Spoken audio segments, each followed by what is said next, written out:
Good morning everyone. Hope you all are well and safe. So today we will continue the line-wise explanation of the making of a scientist. Okay, so listen it properly.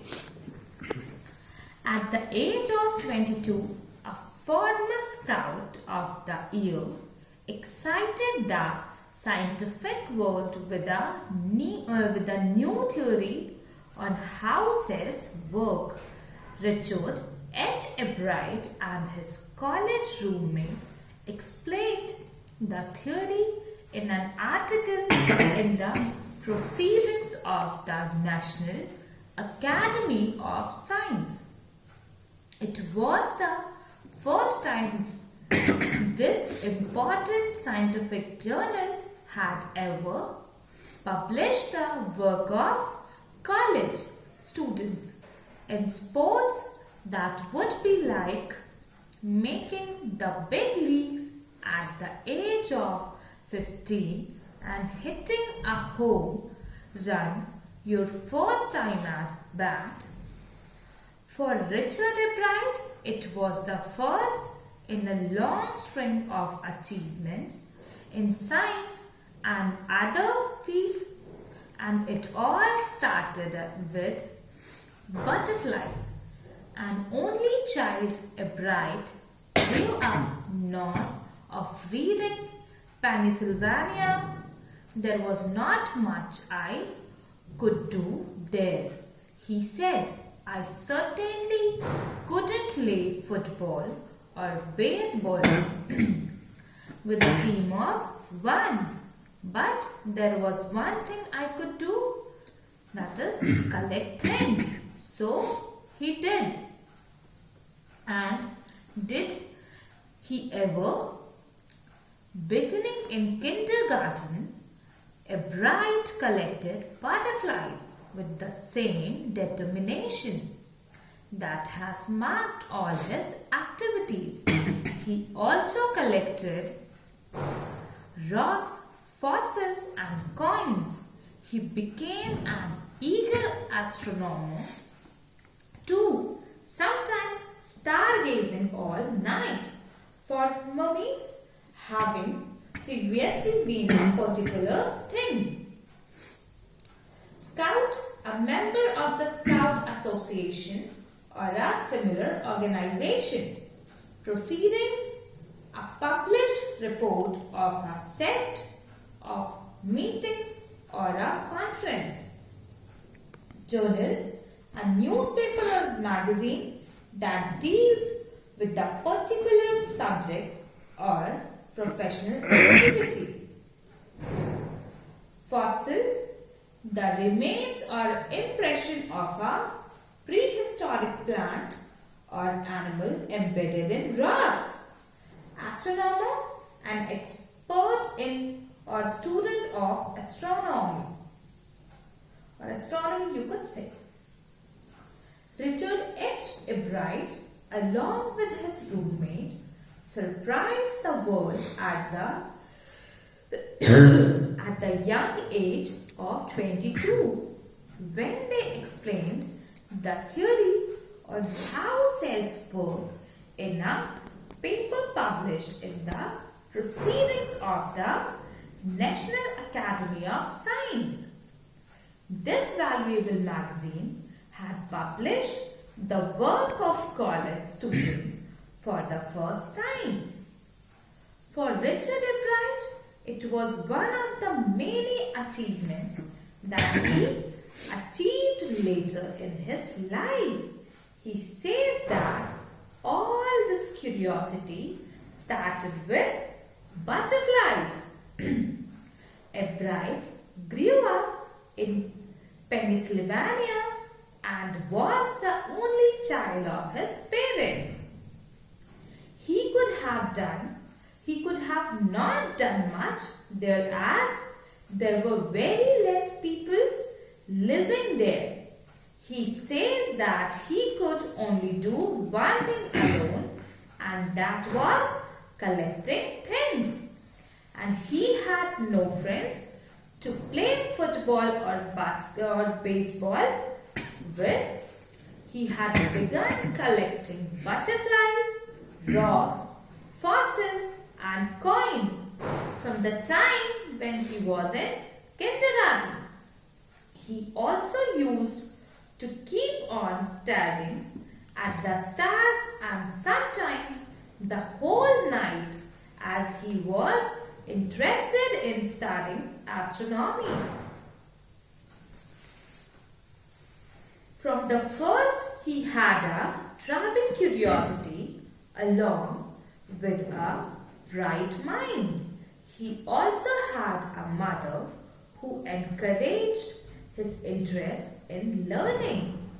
She took him on trips, bought him telescopes, microscopes, cameras, mounting materials and other equipment and helped him in many other ways. I was his only companion until he started school. His mother said, after that I would bring home friends for him. But at night we just did things together. Richie was my whole life after his father died. When Richie was in 3rd grade, she and her son spent almost every evening at the dining room table. Sorry. If he didn't have things to do, I found work for him. Not physical work, but learning things. His mother said he liked it. He wanted to learn and learn he did. He earned top grades in school. On every day, thinks he was just like every other kid.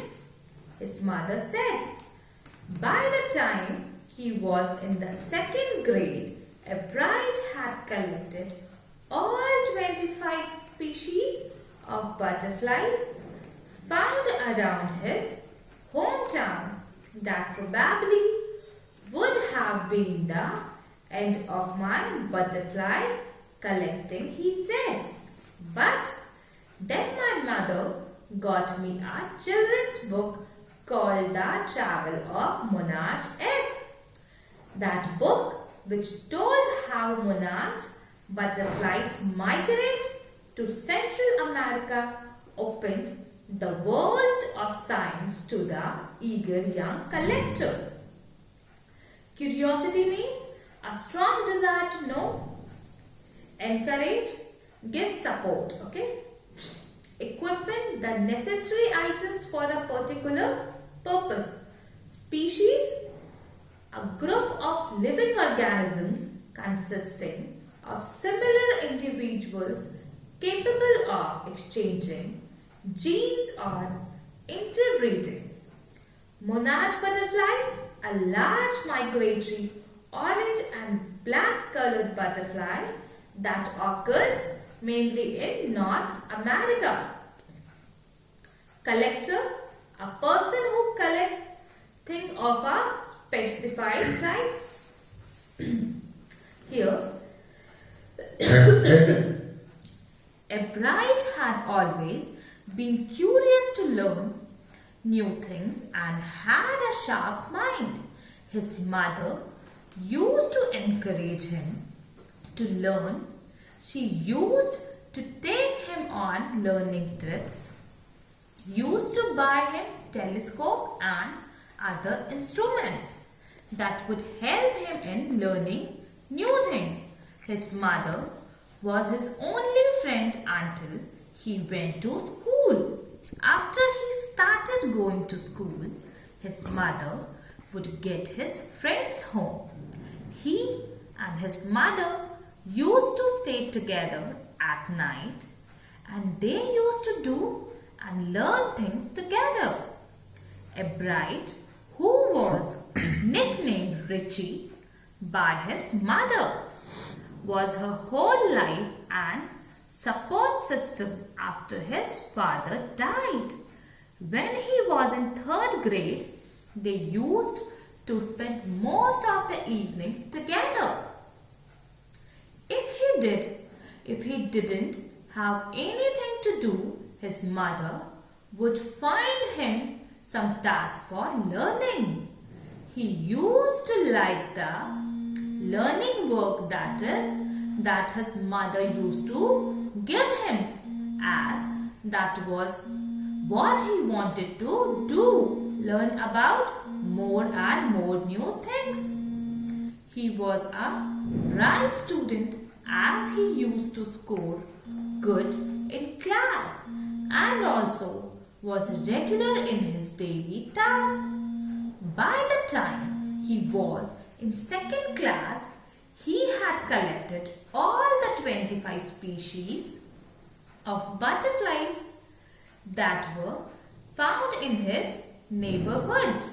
He thought that it would have been the end of his butterfly collection if his if his mother would have not given him a children's book called The Travels of Monarch X.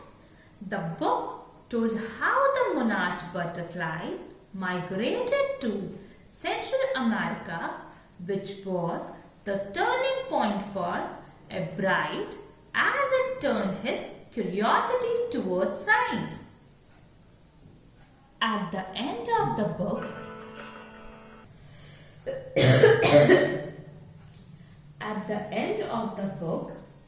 readers were invited to help study butterfly migrations. They were asked to tag butterflies for research by Dr. Frederick A. Urquhart of the University of Toronto, Canada. Ebright's mother wrote to Dr. Urquhart, and soon Ebright was attaching light adhesive tags to the wings of monarchs. Anyone who found a tagged butterfly was asked to send the tag to Dr. Urquhart. The butterfly collecting season around, reading last 6 weeks in late summer. If you are going to chase them one by one, you wouldn't catch very many. So, the next step for Ebright was to raise a flock of butterflies. He would catch a female monarch, take her eggs and raise them in his basement through their life cycle, from egg to caterpillar to pupa to adult butterfly. Then he would tag the butterflies' wings and let them go. For several years, his basement was home to thousands of monarchs in different stages of development. Eventually, I began to lose interest in tagging butterflies.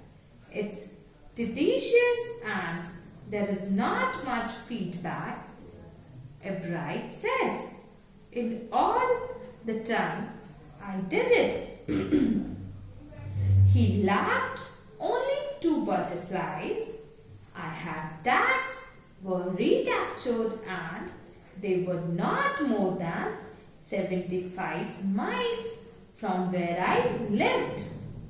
Migrations means seasonal movement of animals from one region to another.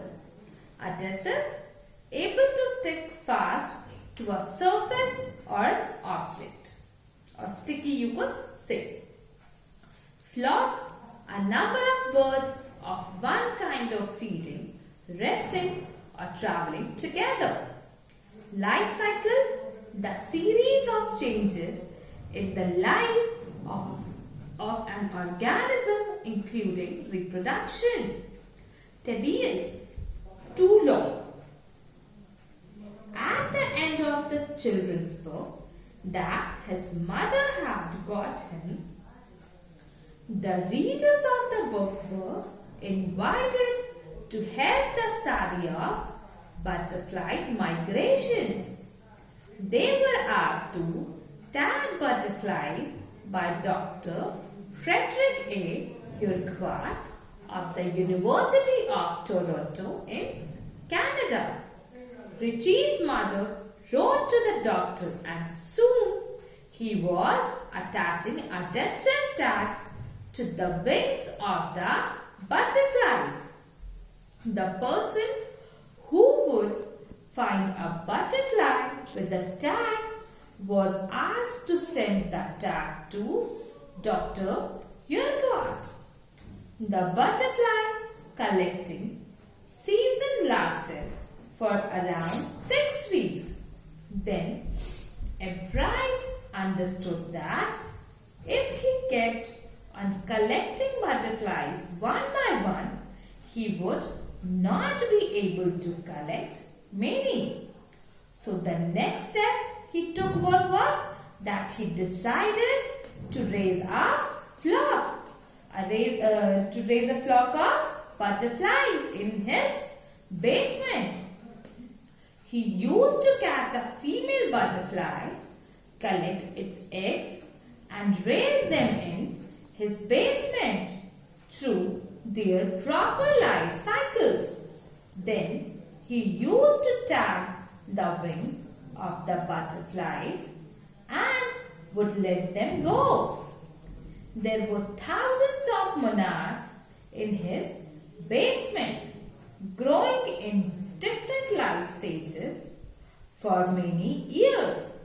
Soon he started losing interest in tagging butterflies, as it was a very slow and tiring process. It also didn't get him much response. He said that out of many butterflies that he tagged, only 2 could be recaptured by people, and those 2 were not more than 75 miles away from where he lived.